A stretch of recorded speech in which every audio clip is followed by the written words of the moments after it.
After a flawless trip to the International Space Station, Discovery ended its long run as the world's most flown spaceship, landing on a NASA airstrip at Cape Canaveral in Florida. Minutes after getting back, Mission Commander Steve Lindsay said Discovery had done its job well. And if you think about a vehicle that's 26, 27 years old, been flying for that long, to come back perfect, I have never seen an airplane be able to do that. But because of the Kennedy Space Center workforce here that takes care of this vehicle, it came back as perfect on its final flight as it did on its first flight. In the past 30 years, the shuttle program has made many breakthroughs in science and technology, but there have also been notable disasters. In 1986, the shuttle Challenger broke up 73 seconds into takeoff, and Columbia crashed during re-entry into the Earth's atmosphere in 2003. Even after shuttles Endeavour and Atlantis make their final voyages in the coming months, Discovery will still hold the all-time record with 39 missions and a year in space spread out over nearly 27 years.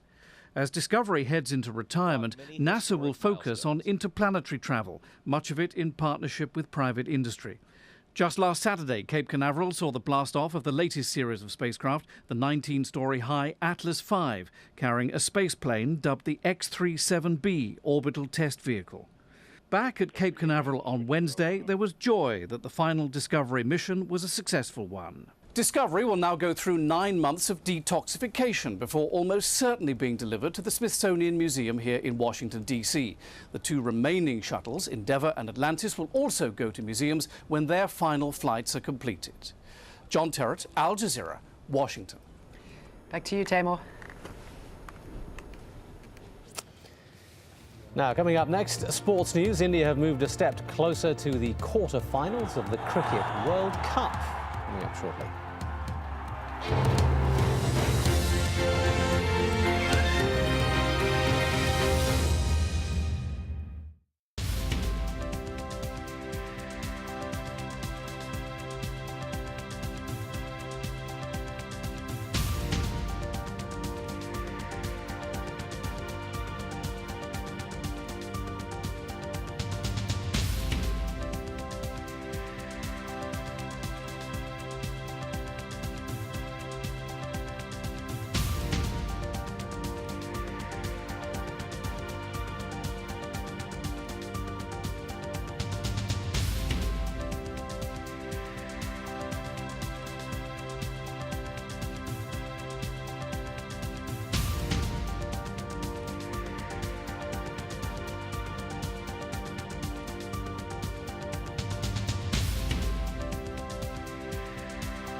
The army has to prove they have no intentions of hijacking power and of keeping any remnants of the old regime. From people making the news. The earthquake happened over a year ago. Now you want to come back and help your fellow Haitians? To those it affects. If Washington doesn't begin to help stabilize the government, it will create a backlash. Behind the headlines. Neither the United States nor China can hurt the other without hurting itself. Is the inside story at this time on Al Jazeera.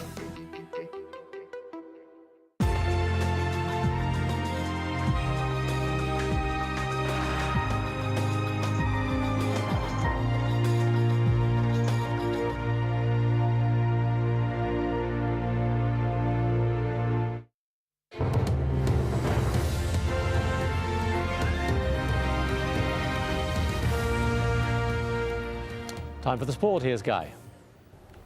Thanks very much. Let's start with the UEFA Champions League football, where Tottenham Hotspur and Schalke both booked their places in the quarter-finals of the competition on Wednesday.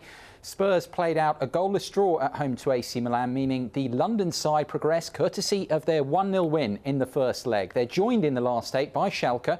The German side beat Valencia 3-1 on the night to seal a 4-2 aggregate victory. Elsewhere, Arsenal manager Arsene Wenger and player Samir Nasri have been charged with improper conduct by European football's governing body UEFA. It comes after both made comments to the referee following Arsenal's Champions League exit at Barcelona on Tuesday.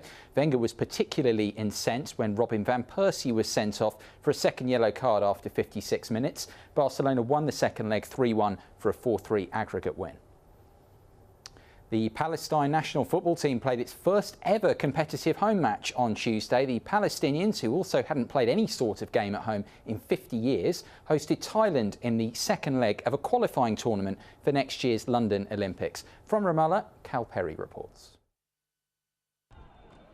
Thousands of Palestinians arriving from across the West Bank for the first match, competitive match to be played in over 50 years inside the occupied territories. Here you can see obviously scenes of people exceptionally excited for the match, and with the match you have hundreds of members of Palestinian security because of course this is an unprecedented historic athletic event. As the Palestinian national team is announced for the first time, we are overwhelmed by the pageantry of the event. This is the first time in Palestinian history. Every other country takes for granted professional football matches. This is the first one in Palestinian history, so you can see how much media has arrived for the game. Jabril Rajoub, once the head of the preventive security apparatus in the West Bank, takes only a fleeting moment to tell us what he thinks is the importance of this game. Exposing our cause through the ethics and the values of sport and the game is an achievement. As for the game itself, it started well for the Palestinian national team. An early goal brought them even in aggregate total, but in the end, despite the cheers of the home team, Thailand advanced, beating the Palestinians in penalty kicks. Cal Perry, Al Jazeera, the occupied West Bank. Cricket World Cup co-hosts India have edged even closer to the quarter-final stages after a comprehensive victory over the Netherlands in New Delhi. Going into this match, India were unbeaten, having won 2 and drawn 1 of their 3 matches, and their bowlers had no problems disposing of the Netherlands, who chose to bat first. A steady stream of wickets fell. Zahir Khan took 3, as the Netherlands were all out for 189, but the pre-tournament favourites made a wobbly start to their reply. Sachin Tendulkar made his 2000th World Cup run, and then he went for 28. He was one of 3 wickets for Peter Silar.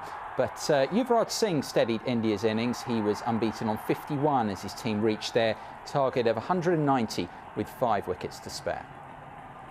Well, any side you're playing, if you're 100 for 4, you are under a bit of pressure, especially if the wickets are slow and low and if you are expected to win easily. So, yeah, it was a decent one for us. I think it's a good outing. Meanwhile, security in Mumbai has been beefed up after India's intelligence bureau warned of a possible threat. The city is due to host the Cricket World Cup final on the 2nd of April. According to local media, police have been warned that Pakistan-based group Lashkar-e-Taiba could target the tournament. It's the same group who were blamed for the Mumbai bombings in November 2008, although they have denied responsibility. And that's the sport for now. And finally, the music legend Eric Clapton's been doing a little spring cleaning at home. At $58,000, then it's on the phone. I'm number 7. The case still needs that at $58,000. Yeah, 4576. A collection of his guitars and amplifiers has been under the hammer at Bonham's in New York. In total, 150 lots sold for $1.7 million.